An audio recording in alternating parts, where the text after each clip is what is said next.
ઠાકોરના બંધારણના ઉલાળિયાને લઈને વિક્રમ ઠાકોર મેદાને કહ્યું ડીજે તો વાગશે જ. બનાસકાંઠામાં ઠાકોર સમાજના બંધારણનો એક જ મહિનામાં બે વાર ઉલાળ્યો થઈ ગયો, જેને લઈને ભારે વિવાદ થયો. ડીજે વાળાને લઈને ઠાકોર સમાજના ગાયકોમાં રોષ ફાટી નીકળ્યો. હવે બંધારણના વિરોધમાં ખુલીને મેદાન આવી ગયા છે. ત્યારે ગબ્બર ઠાકોર અને ઠાકોર સમાજના અગ્રણી નવગણજી ઠાકોરની એક ઓડિયો ક્લિપ પણ વાયરલ થઈ છે, જેમાં સમાજના બંધારણ તોડવાને લઈને થયેલા સજાના નિર્ણય પર સવાલ ઉઠાવ્યા. ગબ્બર ઠાકોરે કહ્યું કે માફી માંગનારાઓએ તેમને નીચું દેખાડવા માટે જ માફી માંગી છે. અને એ વ્યક્તિ તો મારાથી ભણતો તો એને શું દેખાડવાની વાત કરી છે. એ વ્યક્તિ શું કેમ માફી માંગે? કદાચ કોઈ ભૂલ હોય તો અમે જઈએ. ઠાકોર સમાજના બંધારણમાં ડીજેના પ્રતિબંધ મુદ્દે સુપરસ્ટાર વિક્રમ ઠાકોર હવે ખુલીને મેદાનમાં ઉતર્યા. અગાઉ ગાંધીનગરમાં ગેનીબેન સહિતના આગેવાનોને જાહેર વિનંતી કર્યા બાદ હવે વિક્રમ ઠાકોરે ગબ્બર ઠાકોર, અર્જુન ઠાકોર અને ડીજે કલાકારનું ખુલીને સમર્થન કર્યું.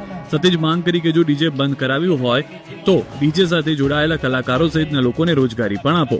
સાથે જ કહ્યું કે દારૂ પીવાવાળા ઢોલ વગાડશે તો પણ દારૂ તો પીશે.